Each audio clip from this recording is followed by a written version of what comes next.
Cette vidéo est réservée à la section berceau. Son caractère répétitif a une visée pédagogique pour leur éveil spirituel. Merci de les accompagner. Bonjour amis de la Bible, c'est Tonton Jim et aujourd'hui j'ai l'une des plus belles histoires à vous raconter. Elle s'intitule « Jésus est né ». Et notre verset à mémoriser est tiré du psaume 18, le verset 2. « Je t'aime Seigneur ». Vois-tu Joseph et Marie? Ils ont beaucoup voyagé et ils cherchent maintenant un lieu pour se reposer. « Je suis désolé, monsieur, dit l'aubergiste.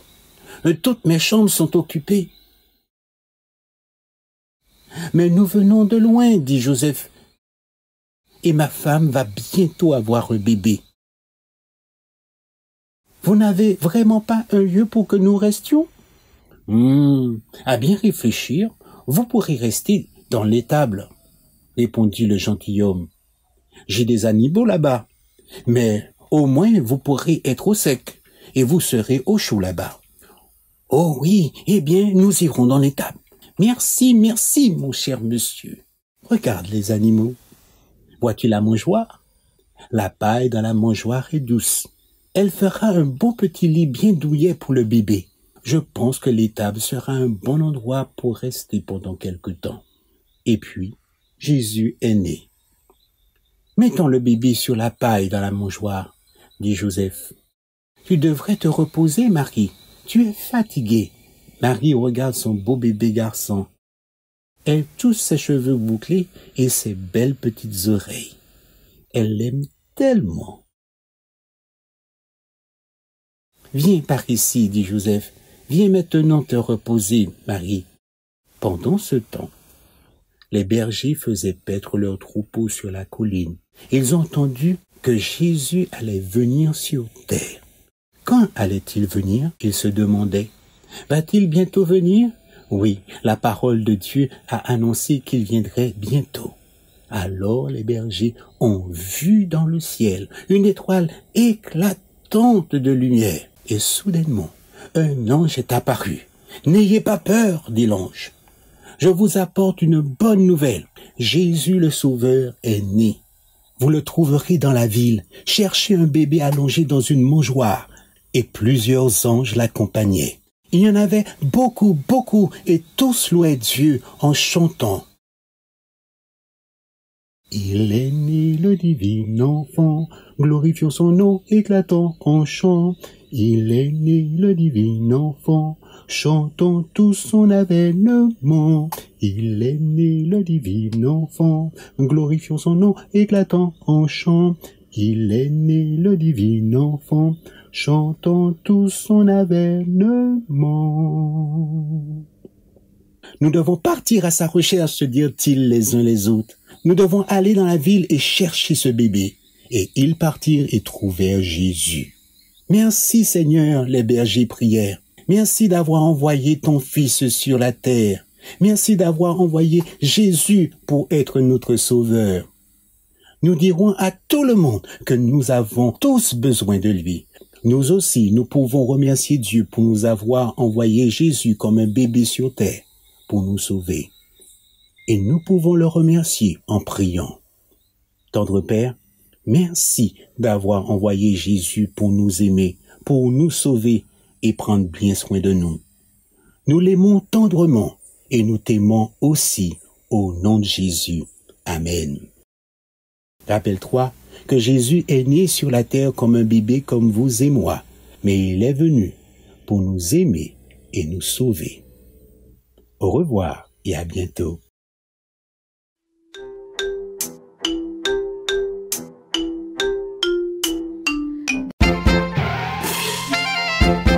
Chers enfants, bonjour, c'est Lorena qui vous parle et aujourd'hui je viens vous raconter une histoire que j'aime particulièrement et il s'appelle « Le premier chant de Noël ». Notre verset à mémoriser nous dit « Tous les plus beaux cadeaux viennent de Dieu » et il se trouve dans le livre de Jacques 1, 17. Aujourd'hui nous apprenons que Jésus est le précieux cadeau de Dieu pour nous. Que fais-tu lorsqu'il arrive quelque chose de vraiment merveilleux? Veux-tu le dire à quelqu'un d'autre? As-tu peut-être envie de chanter? Tu sais, la nuit où Jésus est né fut une nuit très spéciale pour les anges du ciel. Ils regardaient Jésus dans l'étable et sa maman qui l'enveloppait tendrement dans des vêtements chauds avant de le coucher dans la crèche. Ils étaient tellement enthousiastes. Ils ne pouvaient rester silencieux une minute de plus. Dieu venait de donner au monde le plus précieux des cadeaux, son fils Jésus. Quelle merveilleuse nouvelle! Mais personne sur la terre ne savait que cet événement formidable venait d'arriver. Personne n'était là pour souhaiter la bienvenue au roi qui venait de naître. Les anges voulaient partager leur bonheur avec quelqu'un, mais tout le monde à Bethléem dormait tranquillement. Pourtant, il fallait qu'ils le disent. Mais à qui? Cette nuit-là, des bergers veillaient sur leurs moutons sur une colline près de la ville. Ils parlaient justement ensemble de la promesse que Dieu avait donnée il y a longtemps. Et oui, Dieu avait promis d'envoyer un sauveur, et les bergers priaient pour qu'il vienne bientôt. Soudain, les bergers aperçurent une grande lumière. Ils n'avaient jamais vu quelque chose d'aussi brillant dans la nuit, alors ils eurent peur. Mais pendant qu'ils regardaient vers le ciel, ils entendaient une voix. La lumière étincelante était un ange. « N'ayez pas peur, dit l'ange. Je viens vous annoncer une merveilleuse nouvelle. Aujourd'hui, dans la ville de David, un sauveur est né pour vous. C'est le Christ, le Seigneur. Allez le voir, vous le trouverez couché dans une crèche. » Alors le ciel s'illumina des centaines d'anges glorieux et étincelants. Ils chantèrent un chant que les bergers n'avaient jamais entendu. Les bergers observaient et écoutaient, stupéfaits. Gloire à Dieu au plus haut des cieux, et sur la terre, paix à ceux que Dieu aime. Les anges étaient si heureux de partager la bonne nouvelle de la naissance de Jésus. Un magnifique chant s'élevait de leur cœur débordant de bonheur. C'était un chant de louange pour le précieux don de Jésus. Ce fut le tout premier chant de Noël. Aujourd'hui, nous chantons toujours des chants qui parlent de la naissance de Jésus, et nous remercions Dieu pour le précieux cadeau de son Fils Jésus.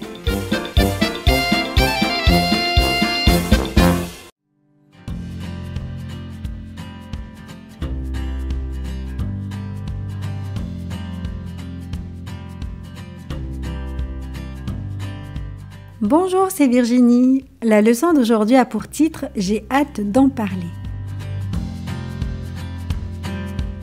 Le verset à mémoriser se trouve dans Luc 1, versets 46 et 47. « Mon âme exalte le Seigneur et mon esprit a de l'allégresse en Dieu, mon Sauveur. » Natacha vient tout juste d'apprendre à aimer et à adorer Dieu.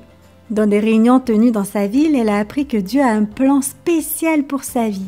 Elle est très heureuse. Elle est impatiente de parler de l'amour de Dieu à sa famille et à ses amis. Notre récit biblique concerne une femme qui voulait aussi partager son amour pour Dieu. On faisait des plans pour le mariage de la jeune Marie et de son futur mari Joseph. La jeune femme se demandait peut-être combien de gâteaux aux dattes elle devait faire avant le mariage et quelle quantité de jus de raisin sa mère et elle allaient devoir préparer pour la fête. Nous ne saurons jamais ce à quoi Marie pensait ou ce qu'elle faisait ce jour-là. Nous savons toutefois que soudainement elle vit un ange dans la pièce avec elle. La Bible dit que c'était Gabriel, le même ange qui était venu visiter Zacharie. Mais Gabriel ne donna pas son nom à Marie. Il lui transmit simplement un message. « Félicitations, jeune femme bénie, le Seigneur est avec toi. » Marie était troublée et se demandait de quoi l'ange pouvait bien parler. Gabriel poursuivit. « Ne crains point, Marie, car tu as trouvé grâce devant Dieu, et voici tu deviendras enceinte, et tu enfanteras un fils, et tu lui donneras le nom de Jésus. » Gabriel fit à Marie la promesse que cet enfant sauverait son peuple de ses péchés et régnerait sur Israël pour toujours. Puis Gabriel parla à Marie de sa cousine Élisabeth qui, elle aussi, à la suite d'un miracle, attendait un bébé. Le bébé d'Élisabeth devait naître dans seulement 3 mois. Avant que l'ange ne disparaisse, Marie lui dit « Je suis la servante du Seigneur, qu'il me soit fait selon ta parole. » Après le départ de Gabriel, Marie a dû s'asseoir pour réfléchir à cette nouvelle. Elle ne pouvait presque pas croire qu'elle avait vraiment parlé avec un ange. Et c'était incroyable que sa cousine Élisabeth soit enceinte. Elle était si âgée. Marie décida d'aller chez sa cousine pour lui parler de la visite de l'ange. Peut-être comprendrait-elle combien tout cela était à la fois effrayant et exaltant. Marie rassembla quelques affaires et se mit en route. Élisabeth avait pris de l'ampleur avec la croissance du bébé. Dès qu'elle entendit la voix de Marie, Élisabeth sentit que dans son sein, l'enfant s'agitait. Élisabeth souhaita la bienvenue à sa cousine et lui donna une grosse bise. « Le bébé en moi a sauté de joie, dit-elle. Puis elle dit à Marie, « Tu es bénie entre toutes les femmes et le fruit de ton sein est béni. Comment m'est-il accordé que la mère de mon Seigneur vienne auprès de moi ?» Et Marie répondit, « Mon âme exalte le Seigneur et mon esprit a de l'allégresse en Dieu mon Sauveur, parce qu'il a jeté les yeux sur la bassesse de sa servante. Car voici désormais toutes les générations me diront bienheureuse, parce que le Tout-Puissant a fait pour moi de grandes choses. » Les deux femmes s'assirent et parlèrent ensemble de leur confiance en Dieu. Marie dut être surprise de constater que sa cousine était au courant qu'elle attendait un bébé avant même qu'elle lui en ait parlé. Marie resta chez Élisabeth pendant 3 mois. Elle partit juste avant la naissance de Jean. Marie devait penser que son bébé était certainement un enfant très spécial. Ces moments étaient également très particuliers pour elle comme pour Joseph. La confiance d'Élisabeth en Dieu fortifia encore davantage la foi de Marie. Il en est ainsi quand vous dites aux autres que vous avez confiance en Dieu et que vous l'aimez. Vous et l'autre personne aimez Dieu encore plus. Adorez Dieu ouvertement et de tout le monde.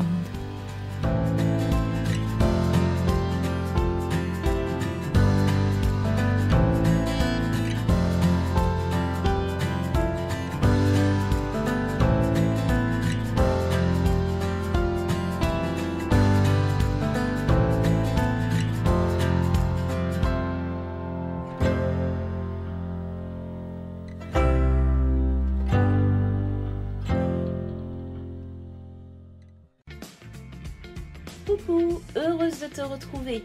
Et oui, il nous faut continuer à partager la suite de notre récit avec Marie et Joseph. Cette semaine, le titre de notre leçon, Dieu réalise son plan.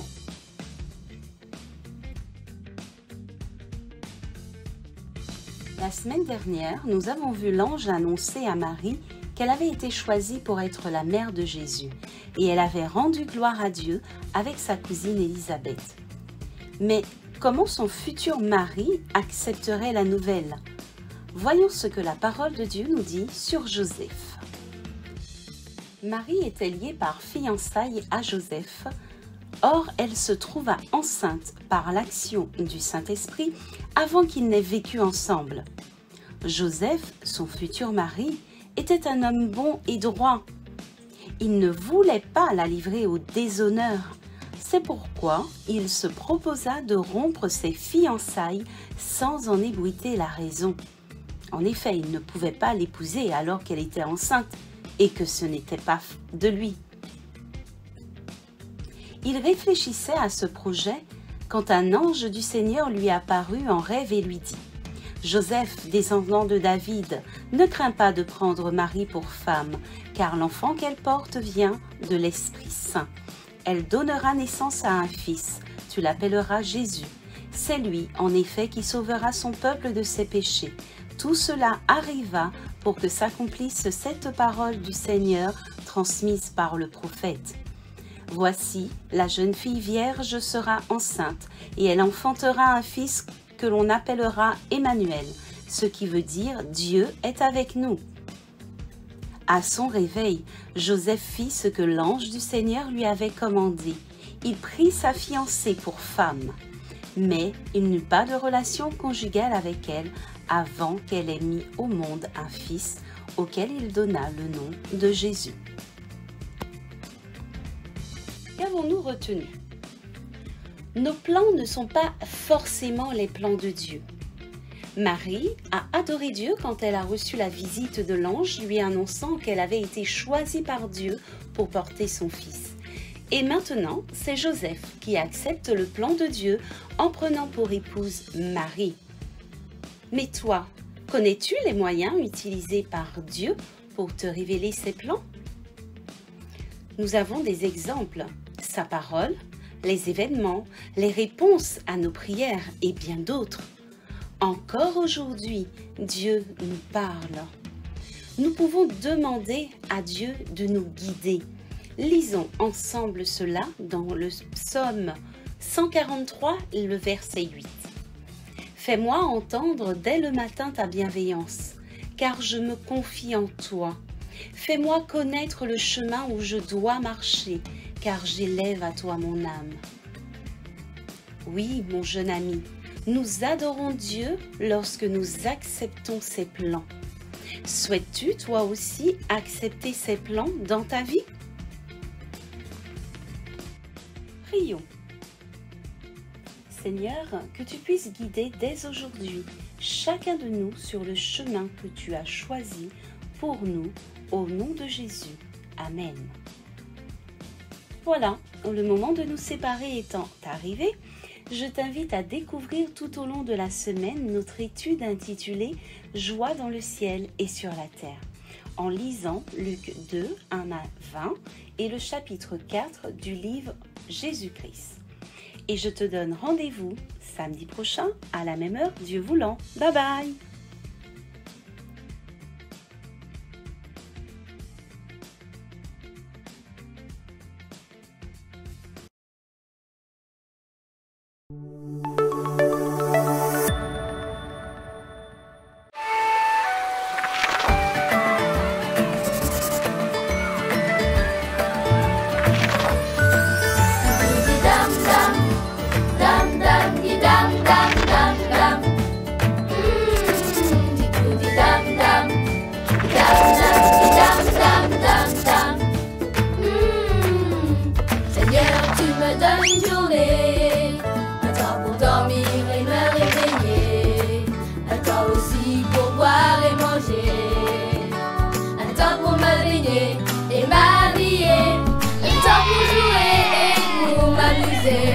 Un temps pour apprendre et travailler, un temps pour prier et adorer.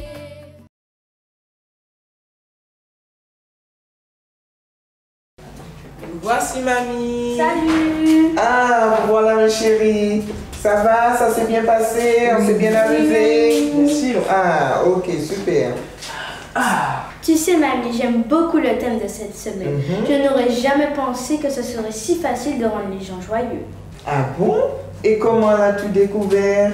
Avec Mathéo, nous avons décidé de dire merci avec un grand sourire aux automobilistes qui s'arrêtent devant le passage piéton pour nous laisser passer.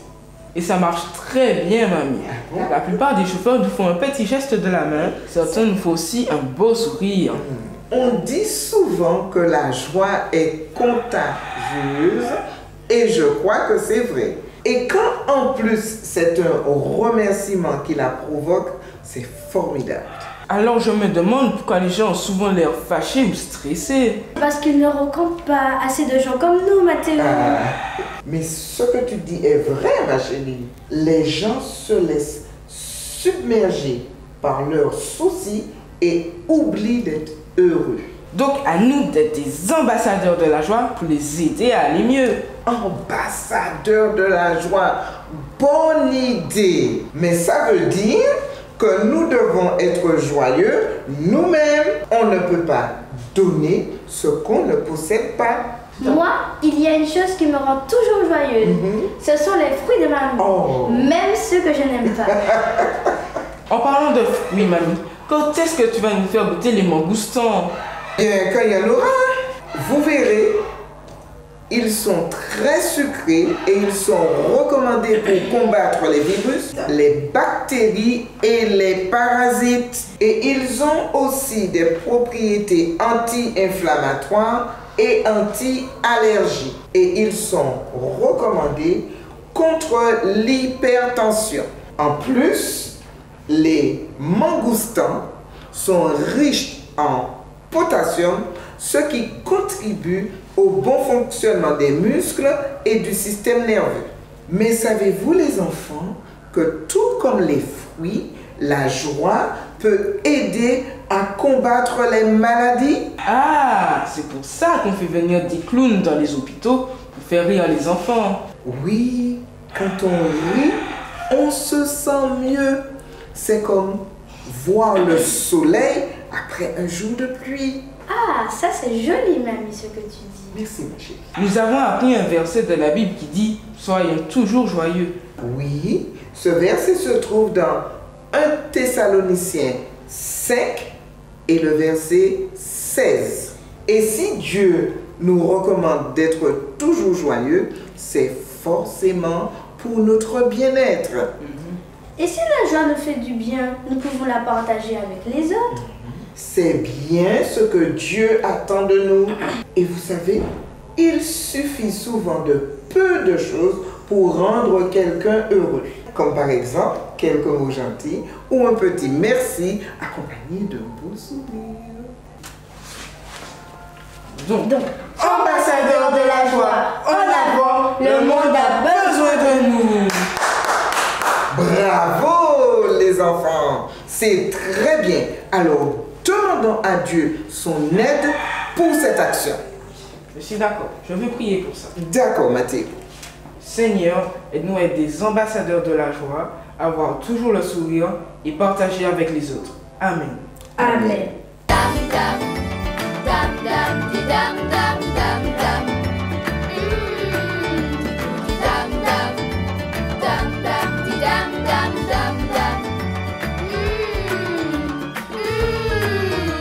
Seigneur, tu m'as donné tant de choses, le ciel, la terre avec la nature grandiose. Une maison nous invite et me repose. Des chouettes jeux qui rendent ma vie moins morose. Une famille, des amis avec qui je cause. De quoi boire et manger chaque jour à bonne dose. Pour que de joie toute ma vie explose. La la la la la la la la la la.